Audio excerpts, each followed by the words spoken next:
The most dangerous tool in the history of college football is counting out a team that we know is up to the challenge. We all did. Literally all of us did.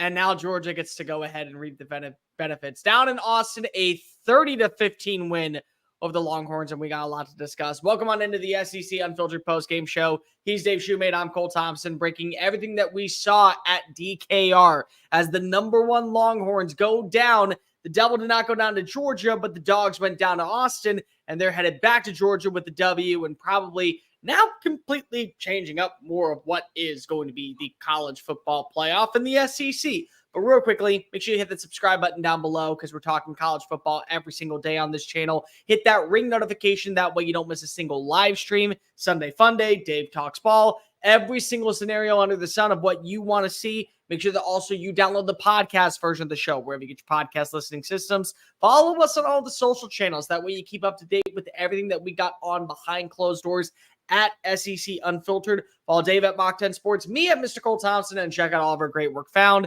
at secunfiltered.com. This episode is brought to you by our friends over at Prize Picks, the official sponsor of the SEC Unfiltered Tour. Go to prizepicks.com. Use that promo code SECU at sign up to get a $50 instant play with your first $55 lineup. So, you believe that Carson Beck is going to hit the over on his passing totals in 2 weeks when they take on Florida down and get Jacksonville. If you think that Quinn Ewers is going to hit his under moving forward, if you think that the passing attack of Texas is going to be kind of anemic, whatever you see fit, make sure that you go to prizepicks.com, use that promo code SECU at sign up, $50 instant play with your first $5 lineup.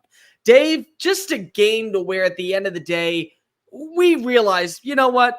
This is the Georgia we knew. This is the Georgia that has always been there. This is the Georgia to where when we talk about a team that can win a national title, can win an SEC championship, can have that first round bye, when things are clicking, that is the standard of the SEC. It wasn't a perfect performance by any means whatsoever from Carson Beck. He stepped up when he had to. The run game stepped up when it had to. The defense balled the hell out the way that we knew it could. And now, again, this is what Georgia football is all about. We all picked it wrong, every single one of us, and I mean everyone in the media, so everyone is wrong today. But the reason we're wrong is because of we didn't think that that was possible. Georgia just said, okay, bet. Well, I think some of it's a combination of a bunch of things. I still think they have some holes back there, but again, this is the healthiest they've been. This is the healthiest they've been all year in the defensive front. Michael Williams finally in a money game stepped up and performed up to standard. Yep. I mean, ended up having, what do you have, three sacks, and I think Jalen Walker had about 5. Jalen had, I think, 5 tackles for losses, including sacks.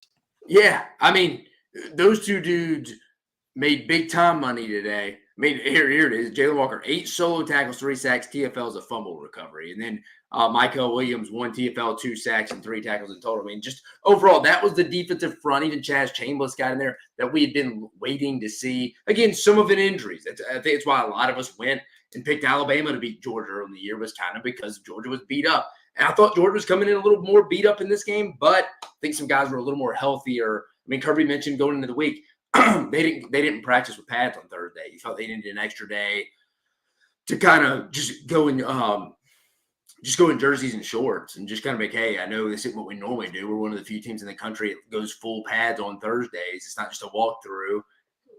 Those are the kind of decisions that makes Georgia. Again, have not played their best game all year. And this was it tonight. Again, like you said, Cole, I still think there's some things you got to fix a little bit, but dominant defensive performance, just a week after you gave up 31 points to Mississippi State. So it just shows you once they get healthy, if they can stay healthy, Georgia's ceiling through the roof. They're as good as anybody if they play like that defensively. The other part that's really important is that we saw a version of Georgia that kind of has been laying dormant for a while that now is going to have to be the standard. They get healthy. When they are healthy, look at what they're able to do. Now the season kind of resets. We get to control our path to Atlanta. We get to control our path to the college football playoff. We get to be in control. Now, I agree with you, and I think that it was really important.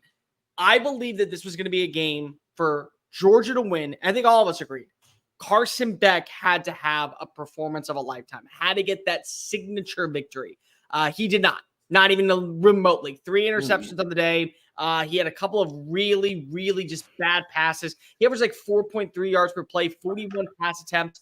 But what I can say is there were multiple times that he did step up and at least deliver clean passes to get the run game going, to help out with Trevor Etienne, to help out with Nate Frazier, who again averaged 3.8 yards per play. Etienne has 3 rushing touchdowns. That really was the difference maker in this. So it wasn't a Beck game to where he had to have that signature win. Again, this is a team that really was a 4-quarter consistent. Everyone does their job at certain times. I'm not going to hold it against him. What I will say, though, is that if Carson Beck wants to be able to finally get us to talk about him in such a prominent light, you can't be having these type of turnovers. You can't be just trusting your run game. But again, he did have some plays that kept this offense moving and eventually did set up the Trevor Etienne touchdown. So in that sense, that's the positive that you can take away from Carson Beck's game. But if anybody is saying, look at Carson Beck getting that massive win, he didn't get the win. No. What he did was he didn't do enough to where it cost them the win. That is what I was saying. Yeah, this was a total Glenn Schumann preparation game, disguising a bunch of blitzes. Hell, the guy had a baby this week. So hell of a week. Congrats to him, first of all. Hell of a week for the Schumann family. One of their best, that's their best scripted games they've had in a couple years, in my opinion. That's a team that's won a national championship in 2022. That was impressive. They made Quinn Ewers look JV tonight. I mean, Quinn Ewers looked like he had deer in headlights, wanted no part of it. Tip of the cap to Glenn Schumann, and that was phenomenal. Thought a little bit in the second half, Carson, again, to your point, Cole, Carson Beck, Mike Bobo, just, what are you doing, dude? Sometimes these college coaches, you're up like 15 late in the third, and you get the ball back and throw it 3 straight times. It's like, what are we doing, guys? The clock's our friend. What do you do? This is how you allow them to cut it to 8 and get a chance to win the game. But no, overall, though, like you said, Cole, 100%. Anybody saying that's the one Carson Beck can really go hang his hat on right there. It's like, no, great win. He didn't lose in the game, but he wasn't great either. That's a total front 7 win. The other part that I thought was really important was, for a while, I don't know if people truly got, when we were talking so highly about Trevor Etienne this offseason, what he meant to this team fully healthy. That's what he means to this team. That's why I thought that this was the best running back to come through since DeAndre Swift, because of performances like the one you saw tonight, where he's averaging over 4.5 yards per play, where he's finding his way to the end zone, where he's picking up first downs like no one's business, where he is capitalizing, he is putting the team on his back, he's putting up 21 points alone. That is why you brought him in. This is why I felt so confident in Georgia this year that they would lose a game. I didn't know where it was going to happen. Maybe it was going to be to Ole Miss. Maybe it was going to be to Alabama. Maybe it was going to be to Texas. But when you needed a big-time performance, you called on number one delivered. This was one of those games where you felt like that the rushing attack really hasn't been there for the last few weeks. Carson Beck did not look clean from the very beginning. I mean, you had a couple of drop passes. You had the big-time interception on the opening drive. Like, all of that to say, this was a game to where it could have gotten out of control completely. What does Kirby Smart do? He goes right back to the well that has always been the bread and butter of this team. We got a run game. Let's go ahead and utilize it. And they have it with a guy in Trevor Etienne. You get Nate Frazier healthy. You get Nate Frazier moving and grooving as the number 2 dude. Ultimately, that is going to be a key point for this organization, for this roster moving forward. Yeah, not a complete game. How I just saw Carson Beck when I was reading the post-game comics say this wasn't a complete game. We can be much better. He's right, which is kind of scary too. But again, we talked about it in the league a little bit. Every week, I feel like we're keeping, everybody hadn't shown their bad game yet, except everybody's played a bad game besides. Everybody's played a bad game besides. Now we can check every damn team in the league. Yeah. And even LSU, you can count as not playing a bad game because of, they haven't in conference play, but they have played a bad game. Yeah. And they've shown you. So that's the thing. Same with Texas A&M. Dave, when we look now at Georgia, defensively, once again, the standard of college football. And that has been death taxes and really reality in Athens for 7 years now. Since his second season, defense has been the backbone of this team. It stepped up. Jalen Walker looked phenomenal tonight. TJ Allen had a couple of big-time plays. You felt really good about Small Munden. I mean, like, everyone really kind of had the game. Michael Williams. No, I think Janelle, I was on his ass all week. I just tweeted about it. I was on his ass all week, and I went back and watched the play at the very end of Janelle Aguaro, the nickel, who has struggled all year, played his best game of the year. And then unfortunately he got what's it called? He got targeting call. Ejected, So yeah, for now he's targeting. ejected. No, he played his best game outside of the targeting call, which I thought was kind of a soft target. But again, everyone stepped up and did that was his best game of the year, and he has played bad all year.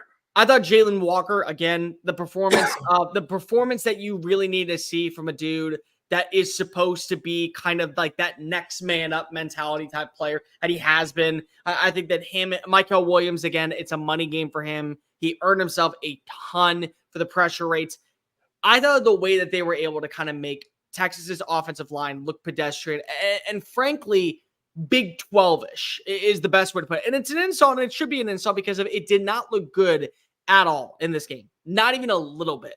There were so many times where they were just getting bulldozed back. That, to me, as good as it was when it comes to just the style of athletes that you have on the team, that is a great clinic when it comes to coaching. That is something that Glenn Schumann, that's something that Kirby Smart has been dialing up. The delayed blitzes, the pressure rates, the ability to be able to have the good stunt formations, all of that, the bulldozing bruiserness that was that front seven, that truly was the difference in this game because of, again, for the offense, it took a while for them to start gaining that momentum, start to kind of find that identity. The defense gave them as many opportunities as possible to score and strike. No, 100%. No, 100% agree with you on that. I thought I was looking at something else here, Go. Another thing, Georgia, a bunch of drops. I need to clean that up, too. The opening drive. I mean, honestly. Yeah, tight end receivers were not helping out at all. The first two drives, the interception, bad drops, leading up to it, and then the opening drive again, multiple drops, and it was so many players. It wasn't just like an Oscar Delp getting a couple drops. No, it was Humphrey had a big drop. Yeah, Humphrey had a big drop. Arian Smith had a big drop. I mean, like everyone had a play to where it's like, okay, I contributed and why we struggled at times. I mean, think about this. There were seven guys with multiple targets in this game. And there were only a handful of players that have more than 3 catches. Like, that's when you should realize drops, errant passes, all of that aside, it's a problem that needs to be corrected. And again, when you say, and you hear Kirby Smart afterwards talk about how even this station didn't pick us, this broadcasting network didn't give us a shot, nobody gave us a chance, but it was a 4-quarter game and we won on offense, defense, and special teams. They really did. Like honestly, like 100%. They won because they played a complete game, offense, defense, and special teams. When someone needed to step up on the offense, they did. When someone on the defense needed to step up, they did. When special teams needed to step up, it did. That was why they walked away a winner in Austin tonight. Yep.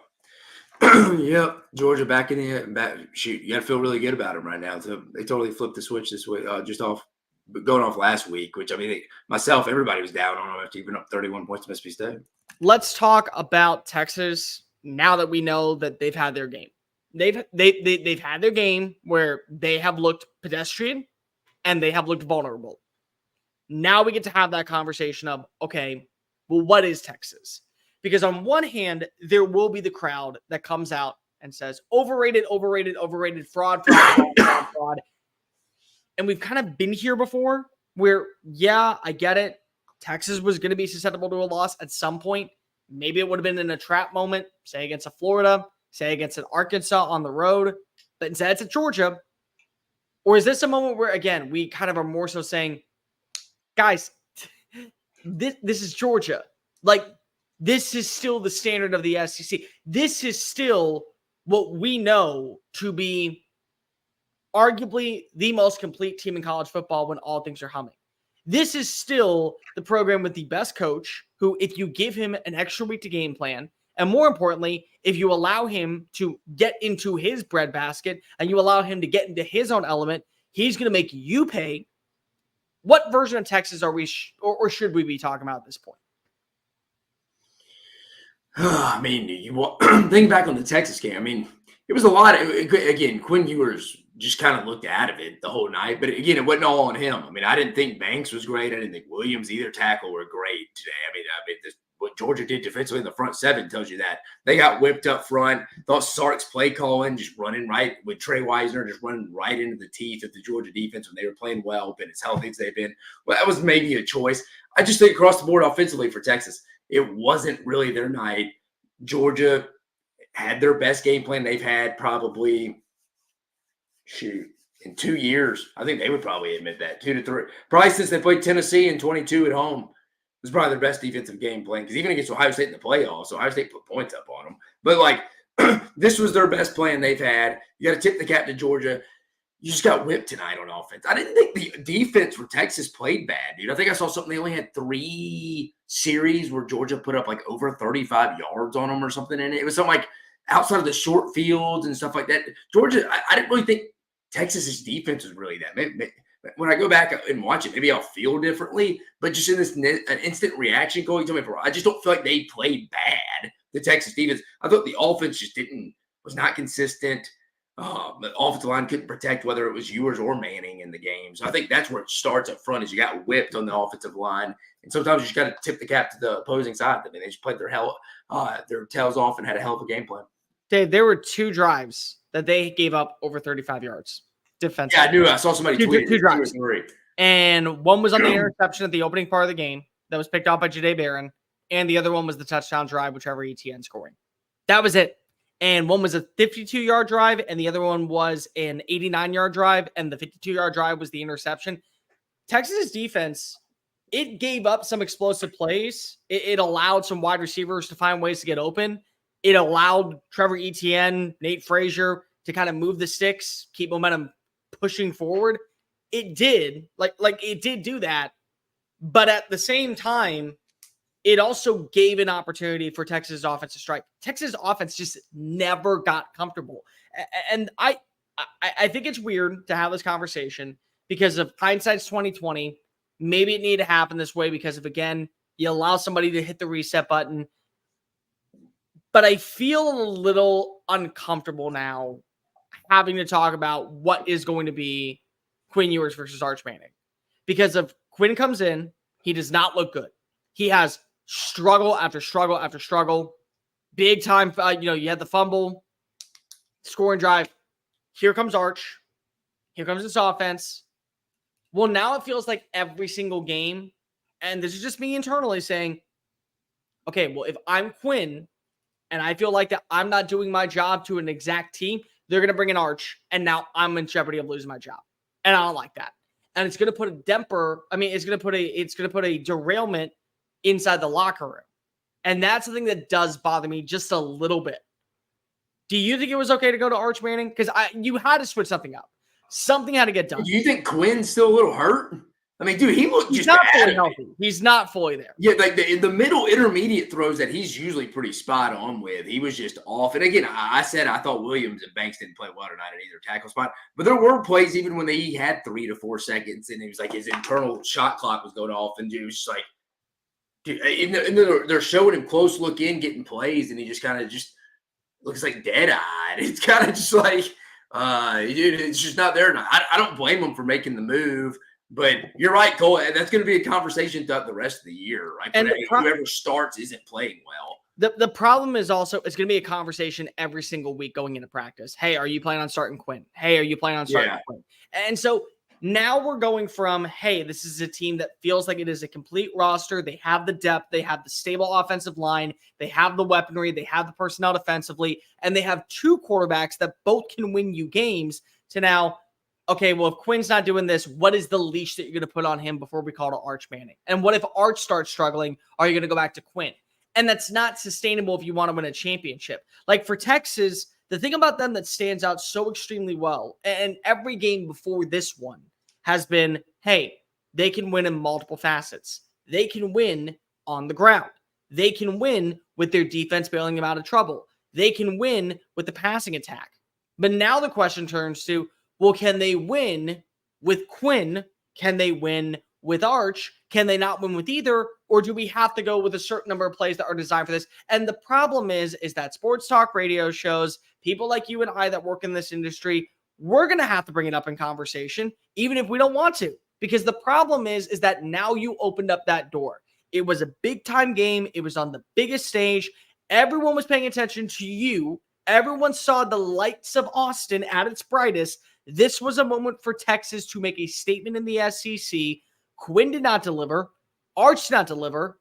But now it feels like, well, we still have a shot to go to the playoff. We still have the best ahead of us. Like people out there that are saying, well, is Texas going to miss the playoffs? Stop it. Like, stop it. It's one game. It was a 15-point loss to arguably one of the best teams in the country, one of the more consistent programs that we have seen for the last, 6-7 years. Nobody should be doubting Texas about being a playoff team because of the way they play tonight. What you should wonder is, are we going to have to deal with every single week Quinn has an errant pass and Twitter starts riling on up, let's go to Arch Manning? That's where the problem resides. And that creates issues inside the locker room. I mean, Dave, you've worked in personnel. You know this better than I do.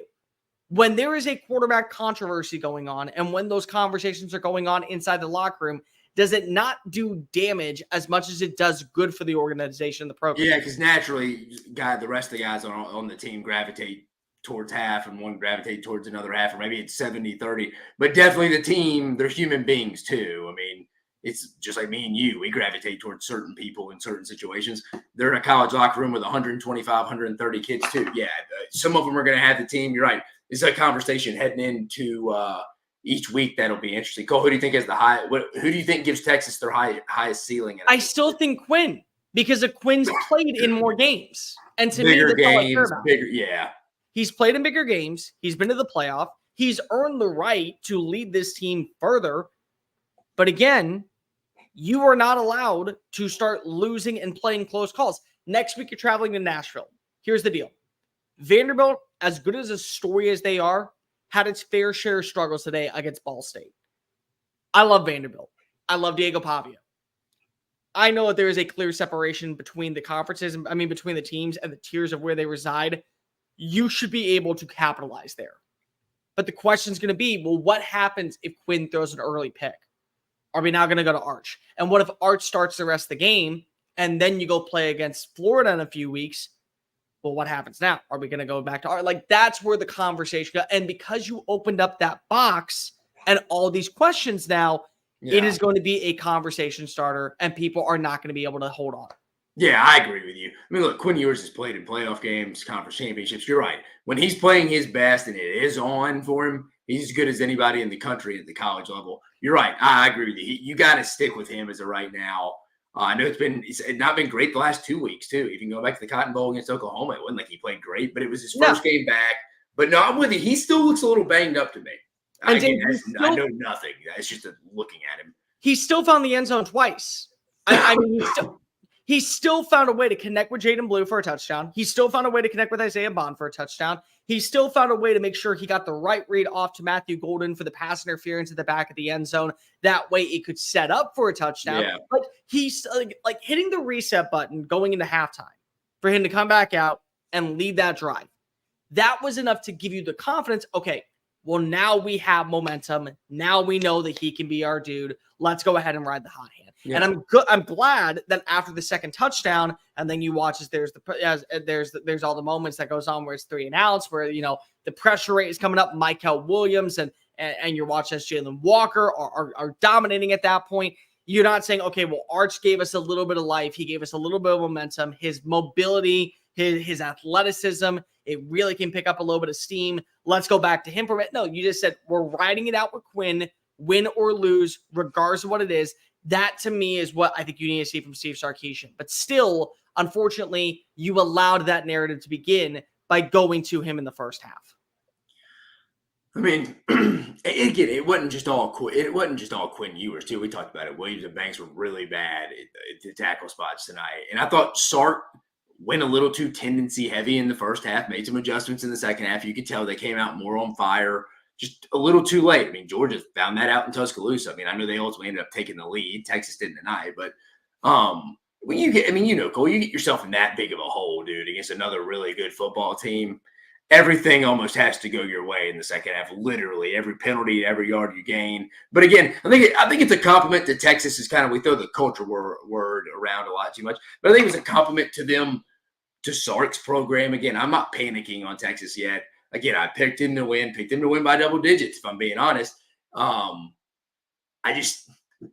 not done with Texas yet. Again, if the defense would have went out and got lit up or something, yeah, I'd be a little bit like, But now, like you said, you got to go back to the drawing board. I don't think the tackles will play as bad as they did before. Sark, I think, is going to break some tendencies. This may work out. Again, this is going to show you your flaws before you get deeper in the year, deeper and more meaningful games. Or, as you know, Cole, you get into playoff time, you don't get these get-out-of-jail-free cards. Your season's over. So, again, not all lost. You're right. The thing they're going to have to deal with, though, is that conversation on every radio host, social media, internally inside the locker room, as you brought up, that Manning Ewers thing. They got to be able to manage it. That's another thing that's going to have to come across Sark's desk, which it already has because we've talked about it even in SEC Media Days. But now that games are being played, it's a real conversation. Again, I'm not done with Texas yet. I still think they'll make the playoffs. Whoever thinks that Texas is out, like what we're really saying at this point is we're justifying Kirby's comments after the game,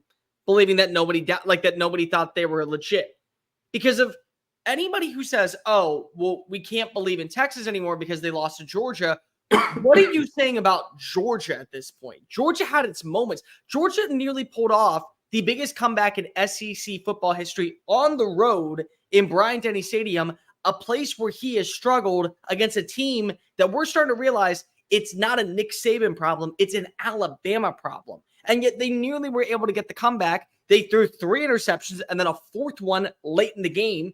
Yet here we are now talking about them as probably the 2nd or 3rd best team in college football. So if you're doubting Texas, you're doubting Georgia, you're doubting basically the entire SEC. So I find that absolutely egregious. Dave, where do we place Georgia right now going into next week? Because I think that's very fair. There's an undefeated team. Oregon won. Oregon came out. They dismantled Purdue on the road, 35-0. That's probably number 1. 2 through 4 is going to be a really, really, really interesting conversation. Could it be 3 Big Ten teams in a row, 1, 2, and 3? Or do you think that Georgia kind of gets that break? Because again, Cole, who would you say? Who do you think is the best win in college football right now? I think it's Georgia. I would agree. I think it's Georgia. And if it's not Georgia, it's Alabama over Georgia. And Alabama has 2 losses. And again, the other part is like, think about this. The way that Alabama played today with the careless penalties, the way that Alabama looked last week against South Carolina, the way that Alabama looked against Vanderbilt, that is why we can say, okay, they have some problems that may not be corrected to where their hopes of making the college football are legit. Tennessee, same thing. They have some problems to where the hopes of them making the college football are still legit. Texas just lost to a team that kind of found its mojo again at the right time, got fully healthy outside of Tate Ratledge, and really, even with limited reps from certain players like Michael Williams, they made the most of them. So it's like, to me, Georgia has probably the most convincing win. I think Oregon's right up there. And so the question would be, if they have the 2 most convincing wins, wouldn't they be ranked 1 and 2? Yeah, I mean, I'm with you. I think you got to put Oregon 1. I'd probably keep that right there just because they're undefeated. I'd go Georgia 2. You would go, and I think that's the best win. I think it's got to count for something. I mean, I know Penn State hadn't lost yet, but I mean, I think Georgia. I think the better win, and then your loss is on the road in Alabama, which isn't a bad loss. No, I think gives you the nod. And it was a 4-point loss to Alabama. Yeah. So again, no, 7. Remember, Bama went for 2. 7. You're right. No, but your argument would be you nearly came back after being down 28-0. Is the argument between Ohio State, because if they lost by 1 point on the road to what is going to be the number 1 team. But I think Georgia's having the better win gives them the nod, in my opinion. But okay, let me ask you, does that coincide? Does that overexpand against Penn State? Which again, what is their defining win of the season? Is it West Virginia? And then now every game that is played by USC, it's starting to look worse. Because if they just lost again today to Maryland, so yeah, they're undefeated, but like Indiana's undefeated, Miami's undefeated. We're not having this conversation at all that they belong inside the top 5. Yeah, no, you're right. I don't know. I'm just big. I like measuring wins, so that's why I give Georgia that nod right there. Where do you drop out? Where do you drop Texas? I think you can drop Texas a little bit because they don't have that many quality wins. Again, I mean, this is all going to work itself out at some point, but I don't know. I think you could drop Texas to. What's the lowest? 6 or 7, and I wouldn't have a problem with it. Would you drop them below? Okay, let me ask. Would you drop them below Clemson, and would you drop them below Miami? Yeah, I dropped them below Miami, not Clemson. So probably at that point you would say 6. Correct. Yeah, so I say 6 or 7. I don't have a problem with. I think Clemson has looked better. Clemson has looked better than advertised each week. Yeah, their loss to Georgia no longer is detrimental because of their playing up to a certain standard, and Georgia also has shown some weaknesses. I personally would still say I have them above Miami. Honestly, right now I can't. I'm not going to do it because of, again, Miami's undefeated. But I think that Clemson's playing better football than Miami at this point. So if Clemson's playing better football than Miami, I would have Texas above Clemson. So I'd have them above Miami as well. I think that if you were asking me, where would I place Texas? They would be in the 5 spot. I have no problem putting them at 5. It's a 15-point loss to arguably one of the best defenses in college football, one of the best schemers in college football, who also has a running mate. Like you and I have talked about the relationship between Zach Alley and Brent Venables, how that's like a Batman and Robin. That's Glenn Schumann and Kirby Smart. They see eye to eye. They speak the same language. They have their own alien dialect and X's and O's talk that we know nothing about. Like, that to me is not as bad as a loss. Do you feel like that there is a marquee win for either Miami or Clemson, the same way that we talk about Texas? I think that really settles the argument here. So ask that one again. Do you feel like that there is a marquee win for either Miami or Clemson to where that would surpass Texas's win? Because you're right. Right now, it does. Louisville is better than probably anything Texas has. I think it's at the same. Look, what's Texas's best win? Probably Michigan. Or ULM. I would say probably Michigan because it was on the road and they handle business. That to me feels like their best win. Yeah, and I think Louisville is probably better than Michigan, if I had to say. And that was on the road. What about? I'd probably say Miami has the better wins. At Florida's probably a better win. I think Florida and Michigan. I think at Florida is actually a better win than at Louisville. I think personally. Yeah, that's what I'm saying. I think you got 2 that are better than at Michigan right now. Fair enough. Real fast before we get on out of here tonight. Hey, Cole, how about that? Hey, real quick before we get out of here. How about that? How about the strangest we were about to get on for Arkansas LSU review. How about the strangest overturned pass interference call ever? Oh my God. No. Sorry about that. My camera's been acting up today. Complain. Just complain all you want. Throw bottles on the field. Congratulations. You got a call turned over in your favor. If it's a bad enough call, we'll overturn it. If it's a bad enough call, we're just going to go ahead. And you show it in your Jumbotron. But think about this for a second.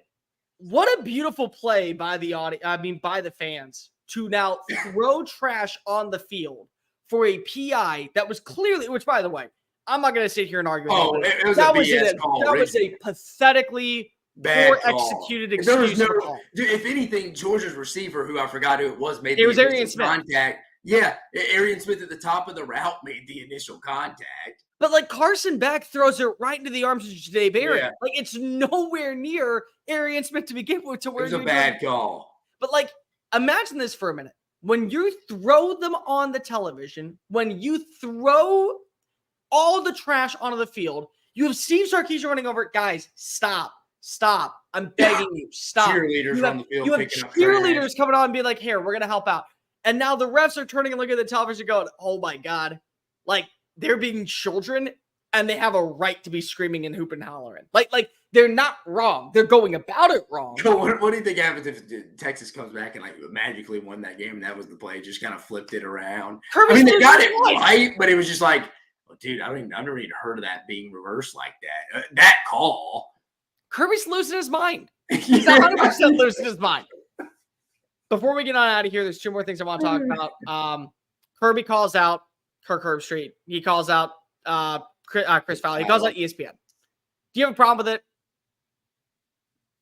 Dude, I think he promotes just like Russian propaganda, like Vladimir Putin in there to some extent. Dude. He had him 2 years ago believing they were 7-5, man. It's like they're just locked in their own chamber. And again, everybody, me, you, and Chris even included, picked Texas to win the football game. Everybody picked Texas to win the football game. So I get it. He's fired up after a big win. He was probably a little nervous in the second half, emotions flying, just kind of like, dude, we can't blow this. Come on, dude, we can't be on this. And then when they finally won, he lets it all out. The emotions just roll in, and he's just like, y'all all doubted us. Every one of you did. And it's like, you're right. I mean, I may not go about that route, but I mean, I guess I don't have a problem with it. I think my big takeaway is the way that the team played in the second half. They didn't allow the moment to get too big. They didn't allow the lead to be spattered. They did not allow Texas to pull within, I would say, fair striking distance. There was still a clear separation of where you were, how you jumped out, how you capitalized on turnovers. And because of we all undersold Georgia, I don't have a problem with it because if, again, you stepped on up, you didn't talk crap before the game. You didn't say, we have all these players believing that. It's like you said, I'll wait until the clock strikes 0. I'll wait for the moment to come ahead and be over. And then I'm going to go ahead and drop down the hammer. I have no problem with that. I don't. It's like, remember what was it last year? Ryan Day calls out Lou Holtz and we're all like, dude, Lou Holtz is asleep. He is asleep right now. There's no reason you want me talking. Wake his ass up. Yeah, it's like, okay, I promise you, Lee Corso is sleeping right now. You do not need to go ahead and wake his ass up to go ahead and ask him, hey, why'd you put the helmet on? Why'd you put the head on? Nope, it's all good. We don't need to have that type of conversation. Georgia's schedule for the rest of the year. They're on the bye this week. They'll get Tate Ratledge back fully healthy afterwards. Florida, Ole Miss, Tennessee, UMass, Georgia set to close out the year. 5-0? Or do you think that if you had to pick one that would be a trap, which one is it? I got Ole Miss. Do you wonder at all about the 2 targeting calls in the second half affecting that game down in Jacksonville? Because they're not going to be playing in the first half. And again, I'm not sitting here trying to create arguments or narratives because if I do, we know what I think every week in this league, could that game be close? 100%, because they are thin on the back end. They're playing Ja'Cory Thomas with all these ejections. But I'm with you, Cole. I mean, they're kind of thin on the back end like everybody else. You're missing 2 guys in the first half. Florida has as much confidence. I mean, they put up 48 tonight. Yeah. I mean, they played phenomenal against. They had a couple pick six. They had a pick 6 by Kermani McLean. Yeah. I mean, they're coming in with as much confidence as they've had in all year. So Jaden Ball had 3 rushing touchdowns. So I expect Florida's best and Billy Napier's best shot here. So yeah, I can see this being a game with as wild as college football and unpredictable as it's been this year, and it's been so week to week. I agree with you. I think that right now, as much as I want to pick Tennessee as that game, I think it still is Ole Miss. It is a road atmosphere. It is an Ole Miss team that still could end up making the college football play. Here's the good news. If you are an Ole Miss fan watching this bye week, now seeing Georgia win, if you find a way to get that victory, that bodes extremely well in the resume booster for you, especially when it comes to your chance to make the college football playoff. Yeah. Texas final schedule, Vanderbilt, then they have the bye, Florida, Arkansas, Kentucky, Texas A&M. Is Texas A&M the game that you're circling, or is there another one? Man, initially you'd want to make a trap game, mate. I mean, it wouldn't shock you 11-8 if they don't go play well at Arkansas. I don't know if they straight up lose that game, but yes, the toughest game left on the schedule. Yes, definitely at the A&M game added a little bit more juice tonight, in my opinion. Yeah, it certainly, I think, enhanced it. I agree. I would say Arkansas is the one that I'm from a trap game standpoint, because it's a road game in a place that the last time you went to, you thought that you were the better team. You were ranked. Arkansas beat the brakes off of you. Arkansas did not have a good offensive performance at all tonight against LSU. But that doesn't mean that they can't find a way to get that mojo back on that day. For that day, that early kick, that moment. I agree, but I will say there is a little bit more gusto added on in when it comes to what is going to be the Lone Star Showdown on Thanksgiving weekend. That's for damn sure. Yeah. Georgia comes out on top. Texas, well, they're here. What version is here next week when they travel to Vanderbilt? Like, rate, review, subscribe. Make sure that you're following us on all the social channels, TikTok, Facebook, Instagram, Twitter at SEC Unfiltered.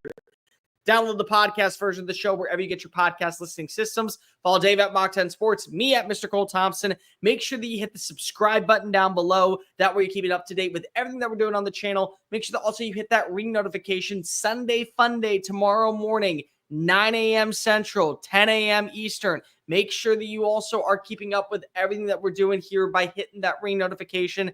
And for Dave Shumate, I am Cole Thompson. Dogs dominate Texas. Well, everyone gets one. Everyone gets one. Appreciate you. Take care.